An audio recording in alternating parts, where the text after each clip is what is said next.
और बदन सिंह के बाद में महत्वपूर्ण शासक है बदन सिंह का पुत्र महाराजा सूरजमल। सूरजमल के बाद में शासक बनेगा जवाहर सिंह।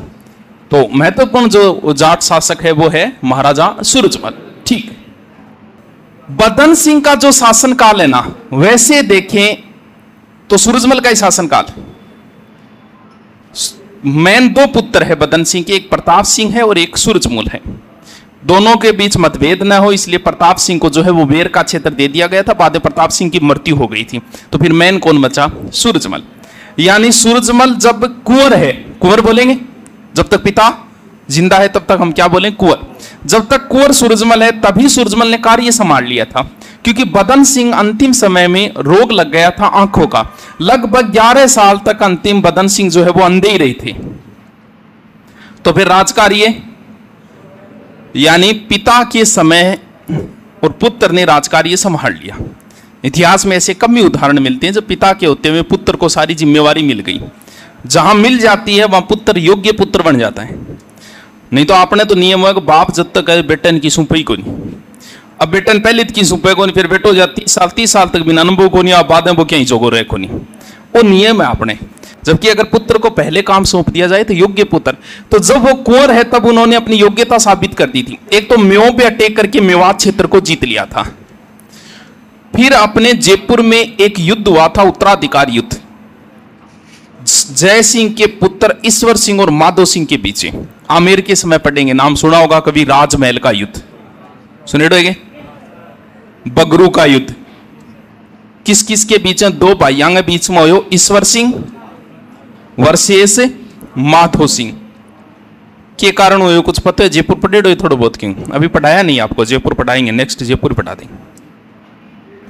दोनों भाई लड़े क्योंकि सवाई जय सिंह एक शर्त करके गए, क्योंकि इसके समय एक देवारी समझौता हुआ था, उसके तहत बड़ा पुत्र तो था ईश्वर सिंह, शरत के तहत जन्मा था माधो सिंह। तो माधो सिंह की तरफ सारे राजस्थान के राजा थे लगभग, यानी जिसमें इसके ननिहाल वाले थे, उदयपुर वाले, कोटा बूंदी वाले भी इसकी तरफ थे, मारवाड़ वाले भी थे, चौहान भी थे, यानी 7 राजा इसके पक्ष में थे, मराठा और थे।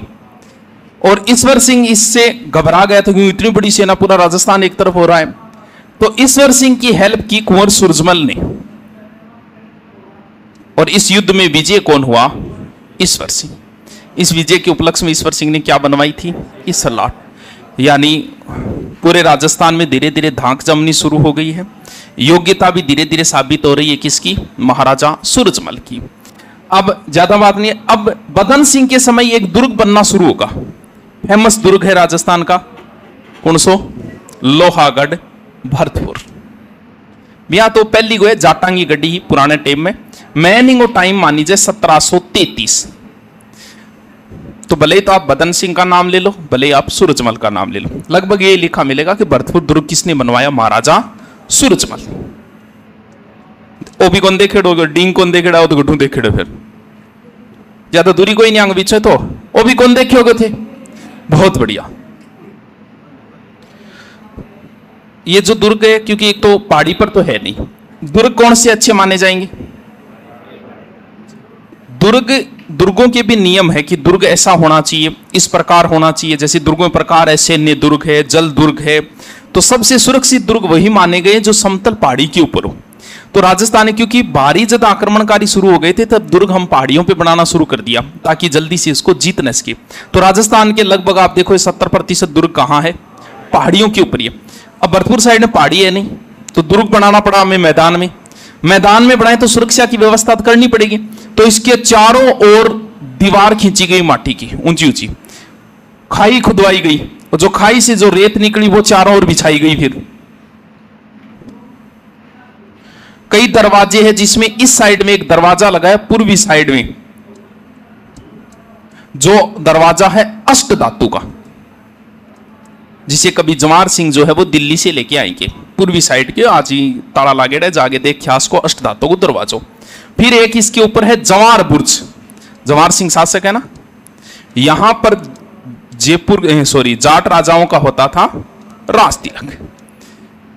अजय दुर्ग है, आज तक इतिहास में कभी जीता नहीं गया था, भरतपुर का दुर्ग, जिसे लोहागढ़ भी कहते हैं। चलो, यानी भरतपुर दुर्ग लंबे समय तक चलेगा ये, यानी सूरजमल के समय बनना प्रारंभ होगा, 9 पीढ़ियों तक बनता ही रहेगा ये। कभी कोई राजा की बना जाओ, कोई राजा की बना जाओ।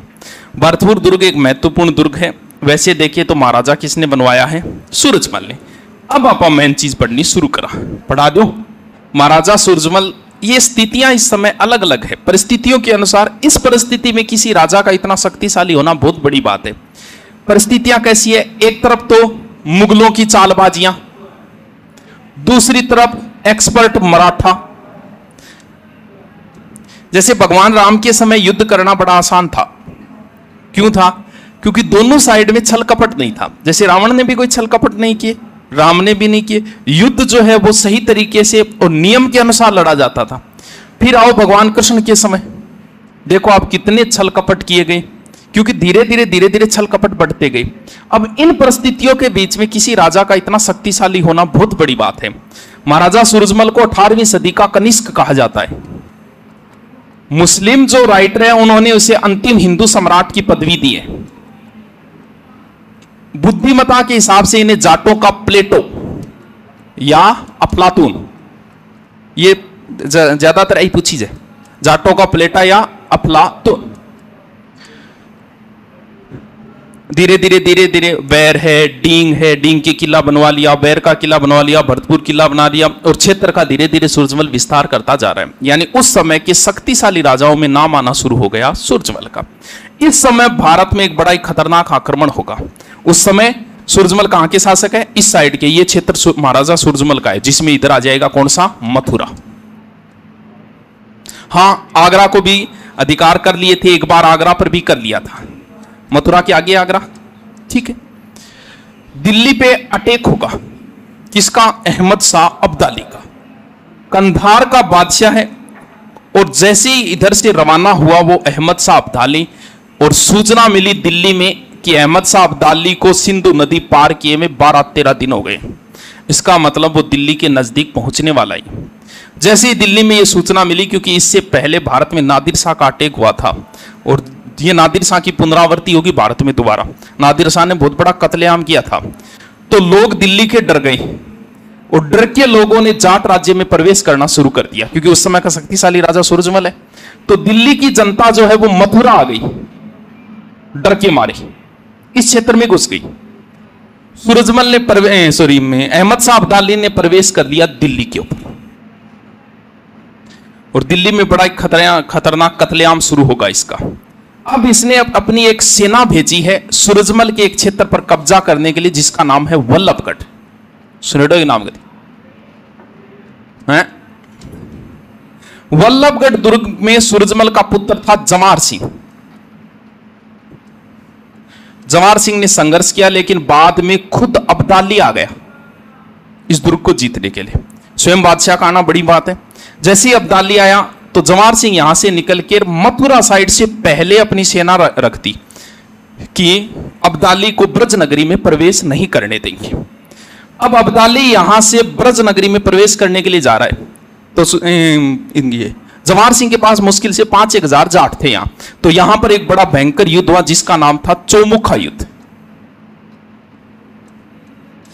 इधर सूरजमल पूर्णतः व्यवस्था किए में भरतपुर दुर्ग, डींग दुर्ग उनको मजबूत करने में लगा। पता है कि अब्दाली का कभी भी अटैक हो सकता है।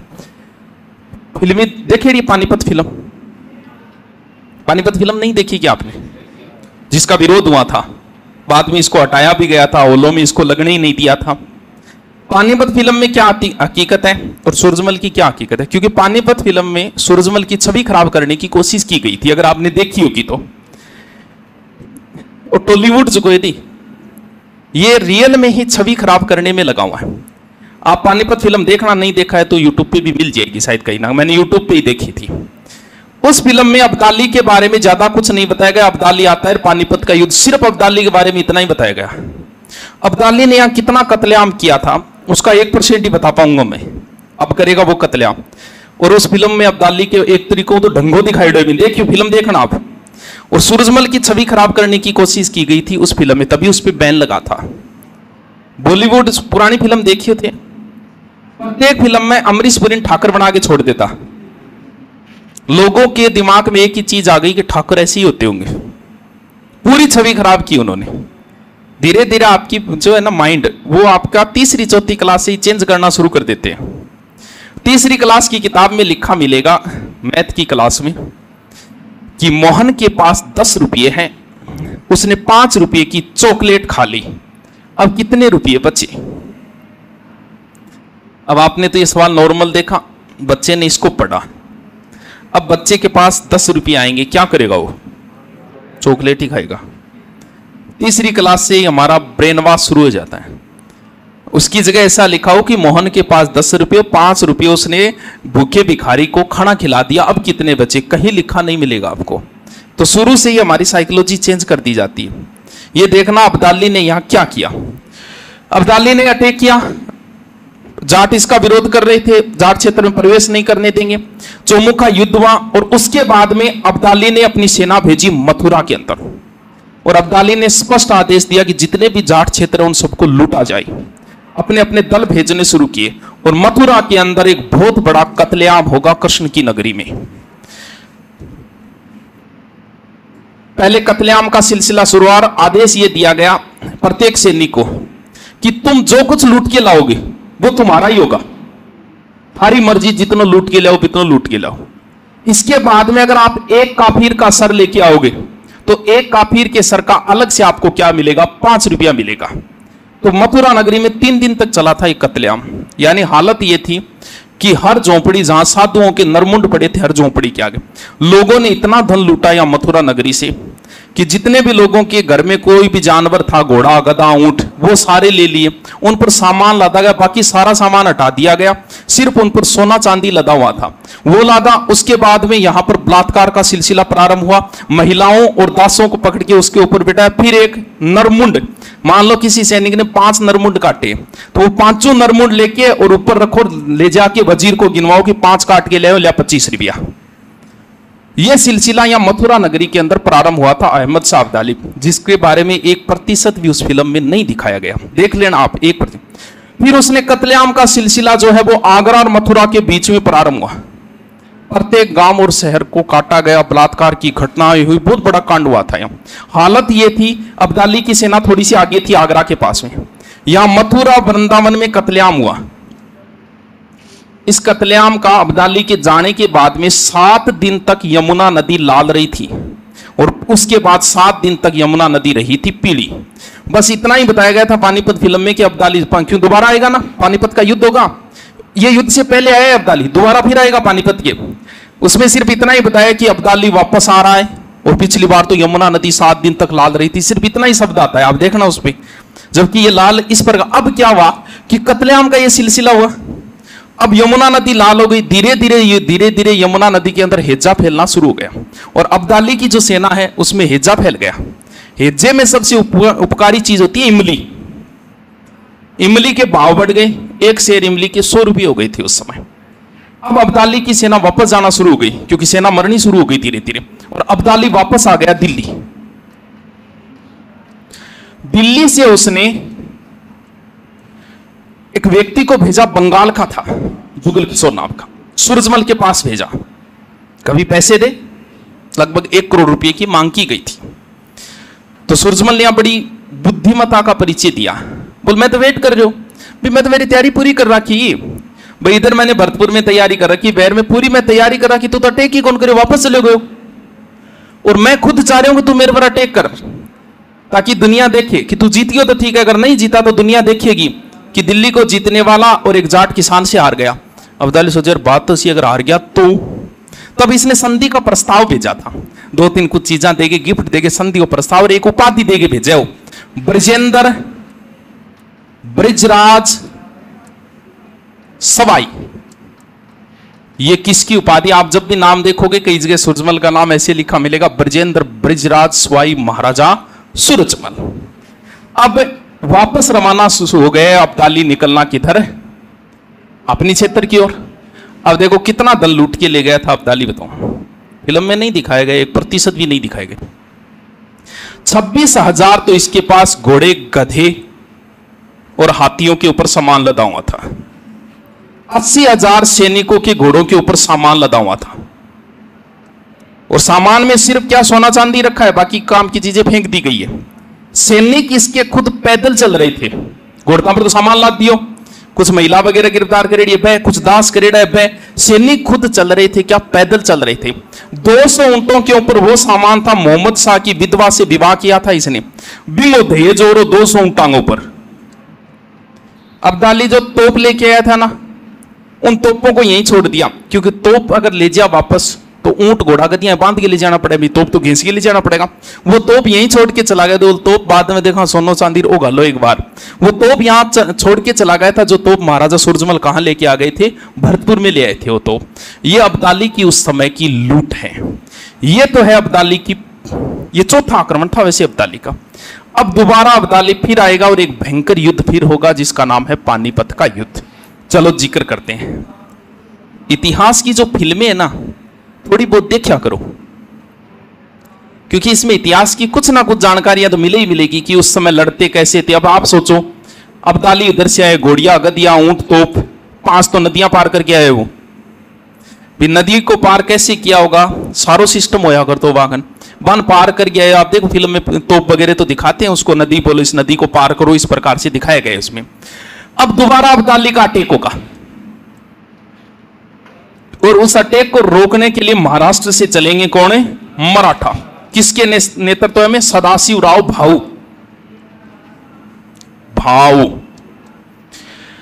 अब्दाली पार की, और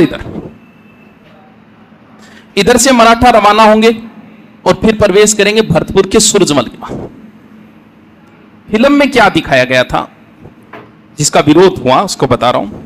फिल्म में यह दिखाया गया था, जिसका सीन थोड़ा सा है था, बाद में काट दिया था, मैंने वो देखी थी, बाद में फिल्म में ये सीन काट दिया गया था।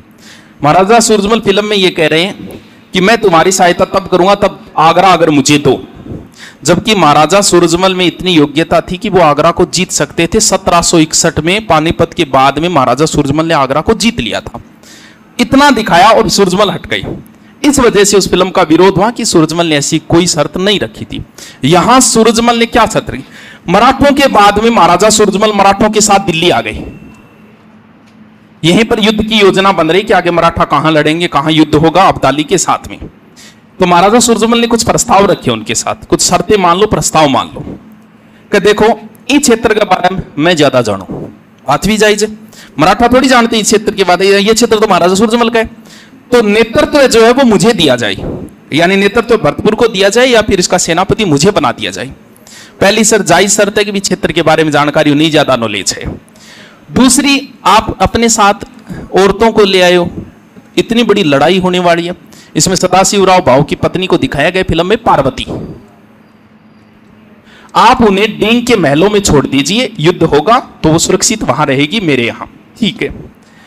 तीसरी शर्त यह कि जनवरी था उस समय, 14 जनवरी को लड़ा गया था पानीपत का युद्ध। भी जनवरी सर्दी है, सर्दी अब्दाली के तो अनुकूल है। जैसे आपने इतनी गर्मी पड़े और अपन गर्मी में गठी लड़ना पड़े, ज्यादा जोर को नहीं, क्योंकि अपना काम ही पड़ी है।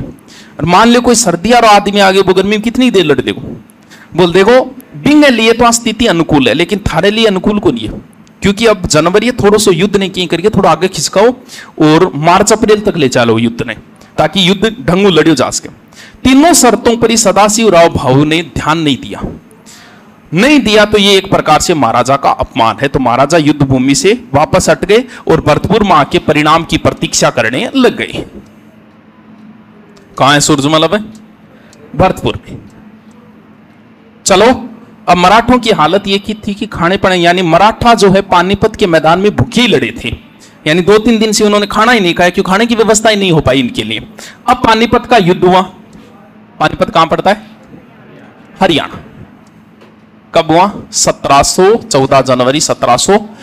यह युद्ध भारतीय इतिहास के लिए बड़ा महत्वपूर्ण युद्ध था, क्योंकि इस युद्ध के बाद में मराठा कमजोर हो गए और जिसका फायदा किसने उठाया? अंग्रेजों ने। तो भारत के इतिहास का पानीपत का पहला युद्ध भी बड़ा निर्णायक युद्ध था, महत्वपूर्ण युद्ध था। उसके बाद खानवा का युद्ध भारतीय इतिहास में महत्वपूर्ण युद्ध था। तराइन का दूसरा युद्ध महत्वपूर्ण युद्ध था, और पानीपत। यानी सूरजमल की सेना कहां है? भरतपुर के अंदर। हां, हरियाणा की सर्व खाम पंचायत के 20,000 जाट भी इस युद्ध में लड़े थे। किसकी ओर से? मराठों की ओर से। लेकिन फिर भी एक कहावत प्रचलन है कि जाटों के बगैर किसने पानीपत जीता है, क्योंकि इसमें महाराजा सूरजमल जो है वो भरतपुर आ गए थे। युद्ध हुआ, युद्ध में सदाशिवराव भाऊ मारा गया। युद्ध में विजय हुई किसकी? अब्दाली की। जैसे युद्ध में विजय हुई, यहां से मराठा जो है वो भागना प्रारंभ हुए, और भागेंगे तो फिर कौन से क्षेत्र में प्रवेश करेंगे? भरतपुर, क्योंकि इधर जाट क्षेत्र है। इतिहास का ये पहला ऐसा उदाहरण है, मराठा तो हार चुके हैं बुरी तरीके से, पहला इतिहास का ऐसा उदाहरण है कि किसी व्यक्ति ने हारी हुई सेना की सहायता की है, वरना हारी हुई सेना को हमेशा लूटा ही जाता है। यहां पर पार्वती जो सदाशिवराव भाऊ की पत्नी थी वो भी आ गई थी, सेना आ गई थी, यानी मराठा लगभग 40 से 50 हजार मराठा आ गए थे भरतपुर क्षेत्र में। महाराजा सूरजमल की कई पत्नियां, जिनमें एक पत्नी का नाम ध्यान रखना, किशोरी देवी, चौधरी काशी की ये पुत्री थी। इसके बारे में कहानी आती है कि एक बार हरियाणा साइड से थे कि एक बार सूरजमल किसी युद्ध में जीत कर आए रहे थे, तो कुछ बालिकाएं खेल रही थी, जिसमें किशोरी देवी थी। तो महाराजा ने कहा कि भी साइड में हटो, हमारी सेना जा रही है। तब किशोरी ने बड़ी विनम्रता से कहा कि हम तो यहाँ खेलेंगे, आप दूसरी साइड से जाओ। तब उन्हें लगा कि बड़ी बहादुर औरत है, पता किया और विवाह का प्रस्ताव रखा, और चौधरी काशी ने विवाह कर दिया था किशोरी देवी का। किसके साथ? महाराजा सूरजमल के साथ। तो महाराजा सूरजमल अब जाट क्षेत्र में प्रवेश कर चुके मराठा। सूरजमल ने सख्त आदेश दिया कि किसी भी मराठा को नहीं लूटा जाएगा, आपसे जो भी सहायता हो इन मराठों की सहायता की जाए। और पार्वती को भी डींग के महलों में ले आए।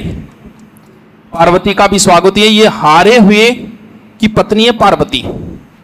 अब सर्दी का मौसम, खाने पीने को वैसे ही नहीं, इनकी खाने की व्यवस्था की गई, रजाइयों वगैरह की व्यवस्था की गई। उस समय कहते हैं महाराजा सूरजमल का खर्चा आया था लगभग 10 लाख इतनी व्यवस्था करने में। लगभग ब्राह्मण थे, लड़ने वाले मराठों के अंदर लगभग ब्राह्मण ही थे। तो यहां पर किशोरी देवी ने उनके लिए एक एक रजाई, वापस जाते समय लगभग वो 2-3 महीने रुके थे यहाँ पूरी सेना जो है। तो खाने पीने की व्यवस्था की। जाते समय प्रत्येक सैनिक को किशोरी देवी ने 5-5 रुपये दिए। 8 दिन का साथ में खाना दिया प्रत्येक सैनिक को, एक एक रजाई दी, और कुछ जाट सेना दे के भेजा कि महाराष्ट्र तक इनको छोड़ के आओ। फिल्म में ऐसा कहीं नहीं दिखाया गया। अब बताओ फिल्में हमारा इतिहास का खराब कर रही है कि नहीं कर रही? ये देख लो, कोई भी चीज नहीं दिखाई गई। ना तो अब्दाली की लूट दिखाई गई फिल्म में, ना महाराजा सूरजमल का हारी हुई सेना का सहयोग दिखाया गया। अब जब जाट सेना साथ में गई है महाराष्ट्र तक, अगर आपको पता हो महाराष्ट्र का जैसे नागपुर है, नासिक है, इस क्षेत्र में भी जाट है। वो उस समय गए और कुछ लोग वहीं बस गए थे महाराष्ट्र साइड। जब साथ में सेना भेजी सुरक्षा के लिए भी, साथ में छोड़ के आओ इनको वहां तक। अब अटैक करेंगे महाराजा सूरजमल किसके ऊपर? आगरा के ऊपर 1761 के अंदर। आगरा के किले पे अटैक किया, लगभग 31 दिन लगे और महाराजा सूरजमल ने आगरा के किले को जीत लिया। आगरा मुगलों की दूसरी राजधानी रही है। भाई मुगल कहां रहते थे? या तो दिल्ली रहते थे या फिर कहां रहते थे? आगरा के अंदर। मुगलों के इतने बड़े क्षेत्र को, यानी जिस सिंहासन पर मुगल बैठते थे उस सिंहासन पर अगर कोई और बैठा है आज, तो वो बैठे महाराजा सूरजमल। पूरी की पूरी वहां पर मुगल जितने भी निशान थे सब मिटाए गए, गंगा जल छिड़कवाया गया, यज्ञ किया गया। उसके बाद महाराजा सूरजमल बैठे और फिर प्लान बनाया ताजमहल का। बोल भाई ताजमहल ने क्या मैं कन्वर्ट करूंगा? मैं शिव मंदिर में करूंगा। फिर किसी ने सुझाव दिया कि एक कब्रिस्तान है, कब्रिस्तान को शिव मंदिर में कन्वर्ट नहीं किया जा सकता। तब कहते हैं कि महाराजा सूरजमल ने ताजमहल ने भूसा भरवा दिया और ठीक है पैसा वासा खाना चीज गिर दो, काम हो गया ठे। चलो आगरा को भी जीत लिया। अब महाराजा सूरजमल का अंतिम युद्ध है। अब अटैक करेंगे कहां? दिल्ली के ऊपर। दिल्ली को घेर लिया क्योंकि दिल्ली की हालत खराब सी है। मुगलाबाद में दिल्ली को एकदम पतन हो गया। नजीम खान था यहाँ का। अलग अलग कहानियां आती है। एक महाराजा सूरजमल पर वेब सीरीज बनी हुई है, उसमें तो दिल्ली को जीतने के बाद में, और वो हिडन नदी के किनारे घूम रहे थे तो किसी ने धोखे से पीठ पे उनकी गोली मार दी थी। वेब सीरीज में तो ऐसा दिखाया गया था। और इनका एक इतिहास पढ़ा गया, वंशावली थी, तो उसके अंदर दूसरी कहानी बताई गई है। सूरजमल अटैक कर रहे थे दिल्ली के ऊपर, युद्ध भूमि के बीच में थे, और फिर लड़ते लड़ते आगे आ गए और सूरजमल को किसी वजह से गोली लेके आओ, यहां महाराजा सूरजमल मारे गए। सेना वैसी व्यवस्थित थी। सेना को देखिए ऐसा नहीं लगा, क्योंकि राजा मरते ही हमारी सेना भागनी शुरू हो जाती थी। सेना को देख के कहीं नहीं लग रहा था कि महाराजा सूरजमल की मृत्यु हो गई। तब किसी ने दी कि अरे नजीम खान जो था यहाँ, किसी ने दी कि अरे महाराजा सूरजमल मारे गए, बोले हुई करेगी मेरे तो जच्चे को नहीं, जाट मरे जज जानिए जब 13वीं हो जाए। ये कहावत आपने सुनी होगी कहीं ना कहीं। ये कहावत यहीं से शुरू हुई थी कि जाट मरा तब जानिए जब 13वीं हो जाए। अगर इस युद्ध में महाराजा सूरजमल नहीं मारे जाते तो हमारा अधिकार हो जाता किसके ऊपर? दिल्ली के ऊपर। कब हुई इनकी मृत्यु? क्रिसमस डे 25 दिसंबर 1763, और इनका जन्म है बसंत पंचमी को 1707।